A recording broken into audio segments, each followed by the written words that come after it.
The first sign that your life has been edited down to a footnote is when your own daughter uses your 75th birthday as a productivity hack. 75, Cassandra declared, her voice as crisp and sterile as the white marble island between us, is not a milestone. It's a reminder to update your will. She didn't look up from her phone, just swiped through a stream of curated images, her thumb moving with a relentless, detached rhythm.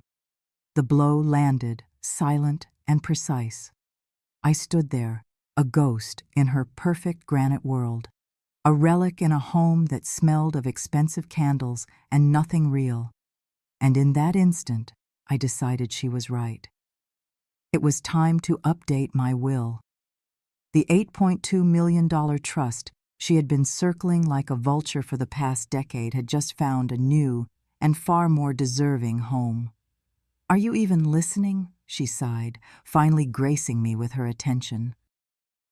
Her eyes, the same shade of cornflower blue as her late father's, were cold with an impatience she no longer bothered to hide. "I said don't expect a party. Who would even come? Your book club ladies are all dead or in Florida." She laughed, a short, sharp sound like ice cracking. "Honestly, Mom, the whole birthday cake thing is just dated. If you're desperate for a celebration, I'll find a stale cupcake in the pantry and stick a match in it for you. But a party, grow up." My granddaughter Lily, only 11, sat at the end of the island, her small face illuminated by her own screen. She giggled, a hollow echo of her mother's cruelty. "Yeah, Nana," she piped up, the words a string of tiny, careless daggers. "You're too old for parties." I didn't answer. My hands, dusted with a fine layer of almond flour, rested on the edge of the counter.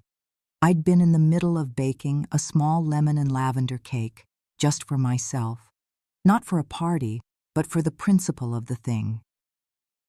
And for the quiet acknowledgement that another year of my breath on this earth was a thing worth marking. On the old mahogany side table in the corner, a piece I'd brought from my own home that Cassandra constantly threatened to put in storage. The single slice of cake sat beside a small, framed photograph. It was of my late husband, Arthur, and a much younger Cassandra, her face buried in his chest, smiling a genuine, unforced smile. A few clippings of lilac from the backyard, my one remaining joy, sat in a small crystal vase. I had lit a single, slender candle, its flame a tiny defiant spear of light in the vast, indifferent kitchen. In this house, a house my own money had helped secure, I had been demoted from mother to unpaid, live-in staff. I was the ghost who did the laundry, the nuisance who left her reading glasses on the coffee table, the background noise in their relentlessly documented lives. I said nothing. I walked to the side table, the scent of lavender and regret hanging in the air. I looked at the tiny flame, so small yet so alive. I leaned forward and blew it out. There was no song, no applause, no chorus of happy wishes, just the hum of the Sub-Zero refrigerator and the faint tapping of Cassandra's acrylic nails on her phone screen. As the smoke curled into the air, I blew away more than just a flame.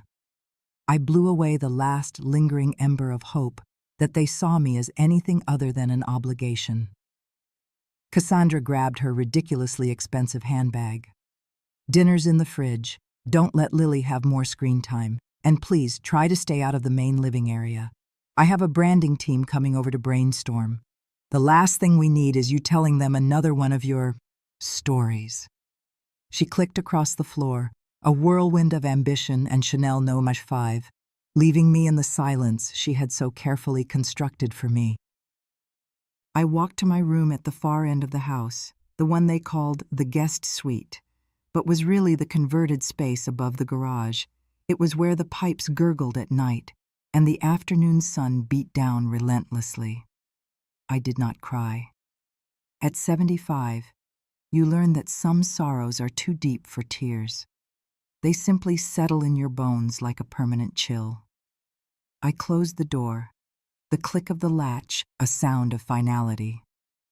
From beneath the loose floorboard under the bed, I pulled out a worn leather portfolio.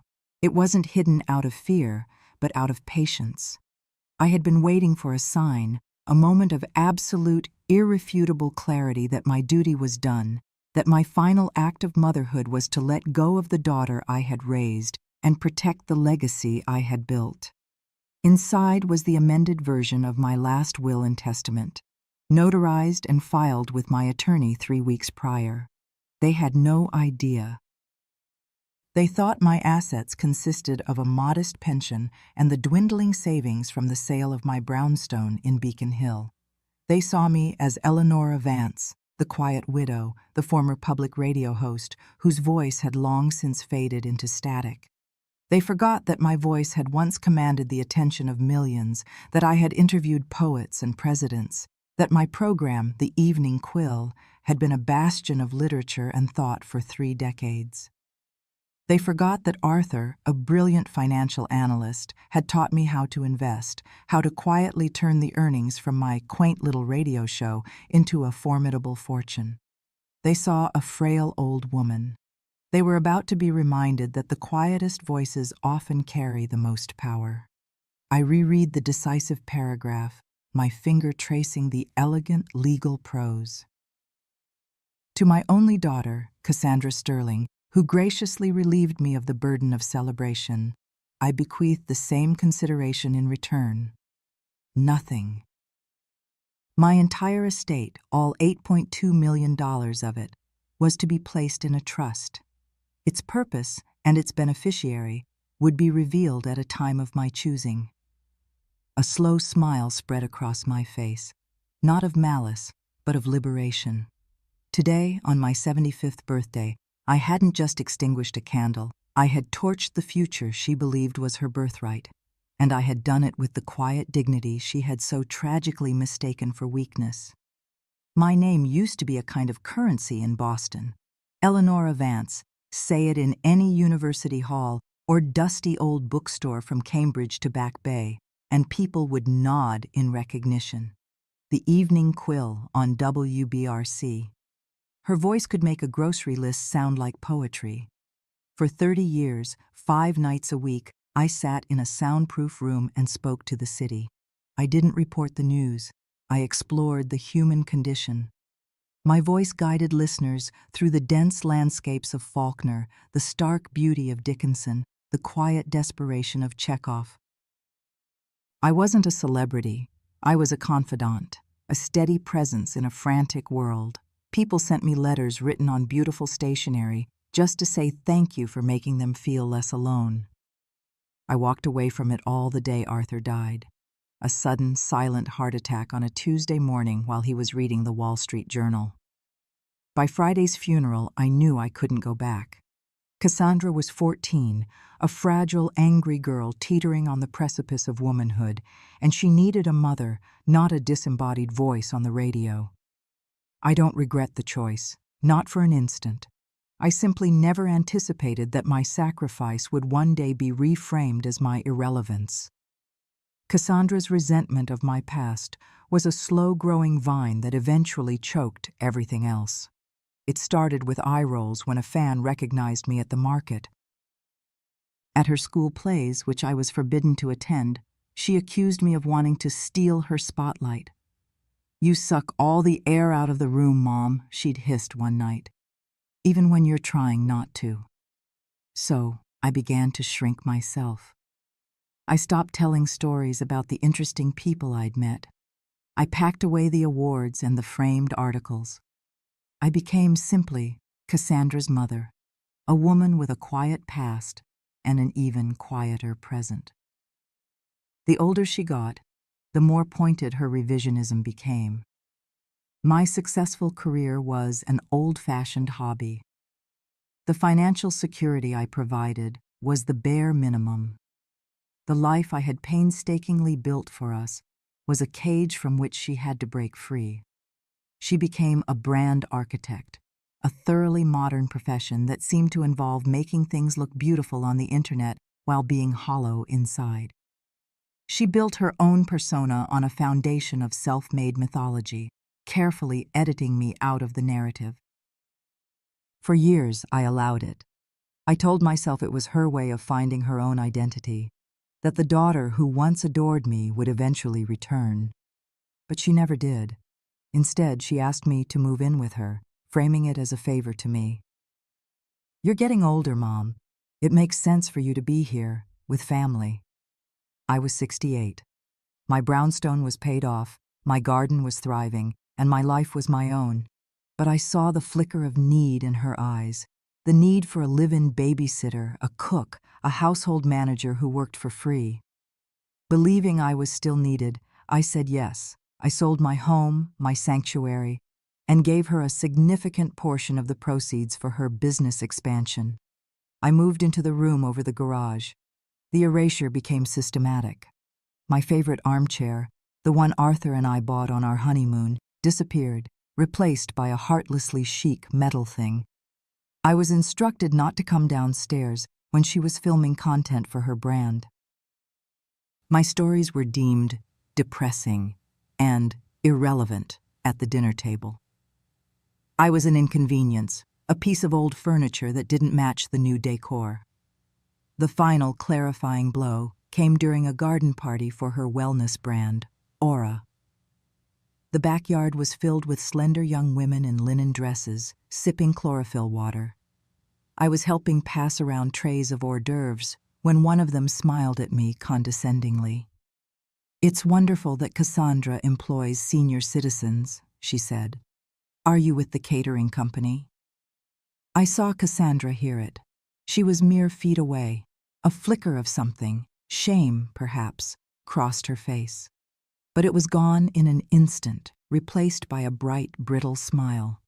Instead of correcting the woman, instead of saying, "This is my mother, Eleanora Vance, the woman whose intellect and sacrifice paid for this entire party," she just laughed lightly.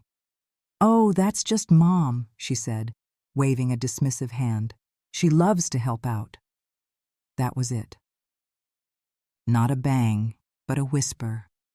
The final quiet confirmation that in her curated world I was no longer her mother. I was a prop, and a slightly embarrassing one at that. I excused myself, walked into the house, and sat on the cold floor of the laundry room. I didn't cry. Instead, from the pocket of my apron, I pulled out a small, heavy object I always carried with me.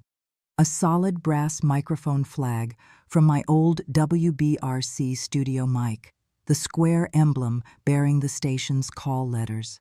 It was my talisman, a tangible reminder of a time when my voice had weight, when it mattered. I held the cool, heavy metal in my palm and made a decision. My daughter had built a brand on a carefully constructed narrative. It was time for me to tell the truth. The first video I posted was an act of quiet rebellion. I created the account under a pseudonym, someone's mother. No profile picture, no bio, just a blank slate. Using a stack of old books as a tripod, I propped up my phone on the small desk in my room. The shot was tightly framed, showing only my hands, aged and wrinkled but steady, resting on the mahogany side table from my old home. In front of them sat the single, uneaten slice of lemon and lavender cake, the unlit candle still perched in its icing. The video began with 10 seconds of absolute silence. Then my voice, the voice I had spent a lifetime training, low, measured, and resonant, filled the void. "My name is not important," I began. "But today, I turned 75. I live in a large, beautiful house with my daughter, my son-in-law, and my grandchildren. But I was told not to expect a party." I paused, letting the silence hang heavy. So, I baked my own cake, I set my own table, and I made a wish, not for more years, but for a single moment of being seen. I reached into the frame and, with a match, lit the single candle. The video ended there, on the image of the small, defiant flame. It was 52 seconds long. I posted it and shut my phone off, my heart hammering against my ribs. I expected nothing. Perhaps a few dozen views, a handful of sympathetic comments from strangers. I did not expect to wake up to a global phenomenon. By morning, the video had 1 million views. It had been shared on every platform imaginable. The comment section was a torrent of emotion. This broke my heart. I just called my mother.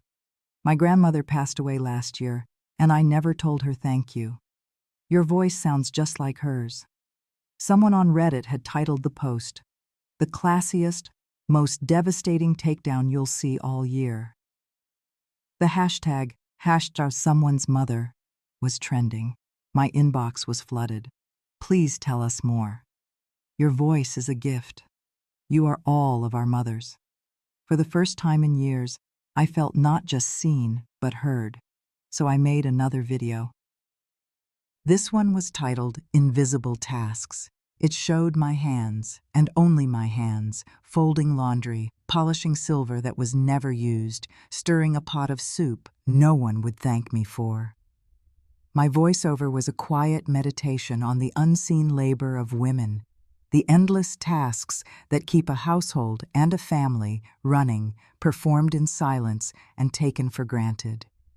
That video gained 5 million views in a day. I never showed my face. I never mentioned Cassandra's name. I never revealed my location.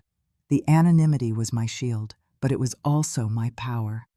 I was in every woman, the embodiment of a generation of mothers and grandmothers who had been rendered invisible by the very people they had nurtured.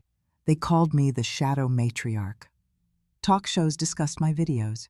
Sociologists wrote articles about the cultural nerve I had struck. And just down the hall, Cassandra scrolled through her phone, utterly oblivious that the viral sensation everyone was talking about was the woman she had instructed to stay out of the living room. I knew, however, that anonymity was a finite resource. The internet's obsession would eventually turn into a manhunt. I needed a plan. I called Beatrice, my old producer from WBRC.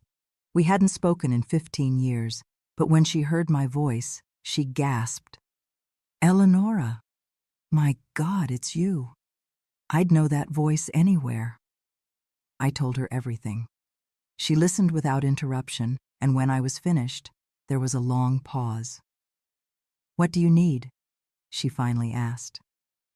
Together, we orchestrated the next step. Beatrice connected me with a renowned documentary filmmaker who specialized in stories of social justice.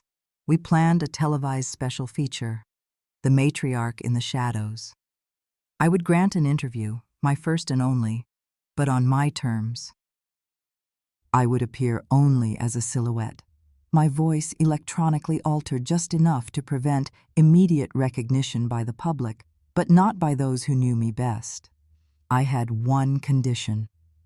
I want it to air live, I told the producer, and I want to reveal my identity myself, not for fame, but for clarity. I want the people who silenced me to see their reflection in the story, in real time. He understood immediately. The night the segment aired, I sat in my room over the garage, the faint sound of Cassandra and her husband laughing at some show on the television downstairs drifting up through the floorboards. On my laptop screen, I watched myself, a dark outline against a soft blue background, tell my story to the nation. "They don't mean to be cruel," my disguised voice said, echoing through the speakers. "Cruelty for them is just a form of convenience. It's easier to erase someone than to make space for them. It's easier to call them a burden than to acknowledge the debt you can never repay." The clip went viral before the program even ended. The internet speculation machine went into overdrive. Who was she? Was she an actress? Was she real?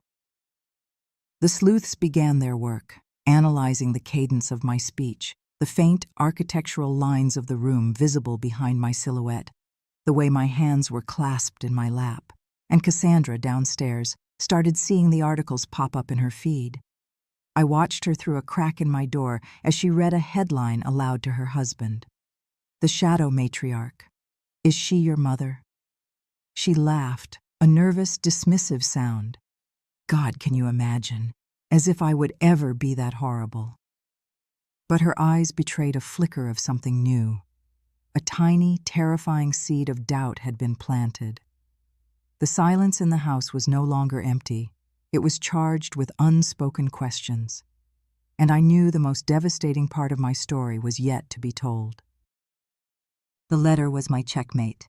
After the television special, the pressure for me to reveal my identity became a national obsession. Major news networks offered me fortunes for an exclusive. Beatrice called, breathless. Eleonora, CBS wants a live sit-down. No shadows, no voice modulation. The world wants to see your face. Not yet, B, I said, my voice calm. Applause is not what I'm after. I'm after accountability. So, I wrote a letter. I sent it to the same journalist who had conducted the interview. He read it live on the 10 o'clock news, his voice trembling slightly as he held the single sheet of cream-colored stationery. To those who have so kindly offered me a platform, he read, I am more grateful than I can express. But my story is not about one woman's pain. It is about a silence so common it has become invisible. I was not silenced by a single act of cruelty, but by 1,000 tiny acts of convenience. I was erased slowly, lovingly, by the people I loved most. To come forward now would be to accept a narrative of victimhood, and I am not a victim. I was a voice, and I will be one again. To my daughter, the letter concluded, if you are listening, and I suspect the entire world is making sure that you do not ask for my forgiveness. Ask yourself why you never noticed I was gone until strangers pointed it out. I do not return pain with anger. I return it with clarity. And in the silence that now surrounds you, I hope you finally hear everything you chose to ignore. Sincerely, E. The single initial was a lit match on dry tinder. Who is E? Trended globally within minutes. That's when the real digging began. Amateur historians unearthed WBRC archives. Old audio clips of the Evening Quill were uploaded to YouTube. My voice from 30 years ago placed side by side with the modulated voice from the interview. The cadence matched. The eloquent, deliberate pauses were identical. Someone found an old newspaper clipping from my retirement, a photo of me with a 14-year-old Cassandra by my side. Then, the microscope turned with terrifying precision onto Cassandra Sterling, the successful brand architect and influencer, whose mother, according to a forgotten blog post from 2012, was a former local radio personality from Boston named Eleonora. Her social media was deluged. Is your mother E? Did you forget her birthday?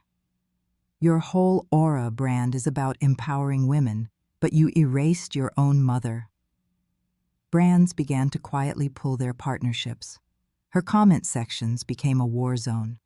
She posted a single, desperate message on her Instagram story, a black screen with the words, "Please respect my family's privacy during this difficult time." The internet's response was brutal. The privacy you didn't give your mother when you called her irrelevant in her own kitchen? One top comment read, "The fire I had started with a single candle was now a raging inferno, and it was her perfectly curated house that was burning down." The climax was set for the Aura Gala, an exclusive live-streamed event celebrating Cassandra's new product line. The theme, in a stroke of cosmic irony, was Honor Your Origins. The ballroom was a sea of pastel silks and shimmering crystal. The backdrop behind the stage was an enormous screen flashing images of blooming flowers and the words, "Nurtured by Generations." Cassandra, in a stunning white gown, stood at the podium, the picture of grace and sincerity. "My brand, Aura," she began, her voice thick with practiced emotion, "is a tribute to the silent strength of the women who came before us, the mothers and grandmothers whose stories are the soil from which we grow." I had not been invited, of course, but Beatrice had secured me a press pass. I walked in through a side entrance, dressed in a simple, elegant navy blue dress. No one recognized me, I was just another older woman in a room full of young, beautiful people. I found a spot near the back, just as the production crew, tipped off by Beatrice, prepared for my cue. As Cassandra spoke about honoring matriarchs, the image on the giant screen behind her flickered. The blooming flowers dissolved, replaced by a tight shot of a single, unlit candle on a slice of cake. The room fell silent. And then my voice, clear and unmodulated, filled the grand ballroom. My name is not important. But today, I turned 75. A collective gasp went through the crowd. Phones shot up, their camera lights like 1,000 tiny stars. On stage, Cassandra froze, her face a mask of disbelief and horror. The video played on, my voice narrating the story of my lonely birthday. The camera on the live stream, directed by a sympathetic producer, zoomed in on Cassandra's stricken face, then panned across the shocked audience until it found me, standing quietly in the back. The spotlight hit me. A murmur rippled through the room. It's her. It's the shadow matriarch. I began to walk forward.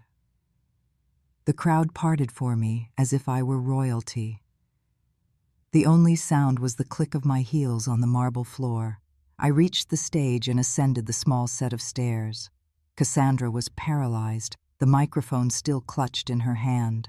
I gently took it from her. She didn't resist. I turned to the stunned audience, to the rolling cameras streaming my face to millions.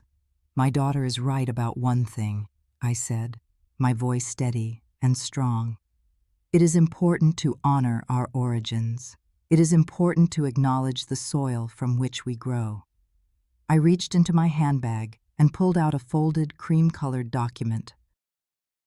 But legacies, like gardens, must be tended with honesty and respect.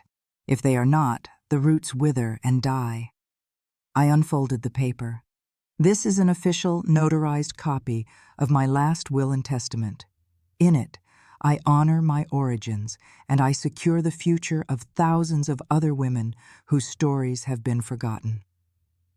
I looked directly at my daughter, whose face had crumpled into a portrait of utter devastation. The entirety of my $8.2 million estate has been irrevocably transferred to a newly established charitable organization, the Hearthfire Foundation, dedicated to providing grants, housing, and a platform for elderly women who have been silenced, abandoned, or made to feel invisible by their families. A wave of astonished murmurs swept the room. "You told me I was too old for birthdays," I said, my voice resonating with the authority I had once wielded every night on the radio. Too old for stories, too old to matter. But you were wrong. A voice doesn't age, it merely waits for the right moment to be heard. I placed the microphone back on the podium, turned, and walked off the stage. The silence broke. It started as a ripple of applause from a few women in the back, then grew into a wave, then a thunderous standing ovation that shook the entire ballroom. People were crying, reaching out to touch my arm as I passed. I walked out of that room, leaving my daughter alone on a brightly lit stage, engulfed in the one thing she had always weaponized against me, a profound, deafening silence. I named it the Hearthfire Foundation, not for the fire of revenge, but for the warmth of a story told by a winter hearth. The entire $8.2 million, every stock, bond, and hidden investment Arthur had so wisely cultivated became its seed money. We bought a small, beautiful old building in a quiet corner of Vermont and converted it into a retreat and recording studio. Above the door, a simple carved wooden sign reads, "Your voice was never lost. It was just waiting for the right room." They came. Women in their 70s, 80s, and 90s, with stories that had been locked away for decades. They spoke of love letters from wars, of children lost too soon, of dreams sacrificed on the altar of domestic duty, of the quiet agony of being unheard in their own homes. We recorded their stories, creating a vast oral history archive, a testament to the lives they had lived in the margins. Their voices, once whispers in a kitchen, now echoed in a national library. Cassandra tried to reach out. First came a sterile public statement from her publicist about family misunderstandings and deep respect for her mother's journey. Then a private email arrived, 3 short sentences. "Mom, I'm sorry. I didn't understand. Can we talk?" I looked at the words for a long time. The apology I had once yearned for now felt like a postscript to a book that was already finished. I wrote back a single line. "Clarity is a gift, Cassandra. I hope you use it well, but my peace is no longer yours to disturb. I was never angry that she forgot my birthday. I was heartbroken that she had forgotten me. The foundation wasn't an act of revenge, it was an act of remembrance. It was my way of ensuring that no other woman's story would end in silence." A few months ago, a young girl sent us a letter. It was written in crayon, the letters big and wobbly. It said, "Dear lady with the radio voice, I made my Nana tell me a story about when she was a girl, and it was the best story I ever heard." And in that moment, I understood. I never needed a party. I never needed a cake or a candle or a song. I just needed someone to listen. The greatest legacy isn't the money you leave behind, but the stories you inspire others to tell. My voice, once confined to a single room, had found its way into kitchens and living rooms all over the world, not to speak for me, but to encourage a generation of daughters and sons to turn to the women who raised them and ask a simple, transformative question: "Tell me a story." And then, to do the most important thing of all: listen.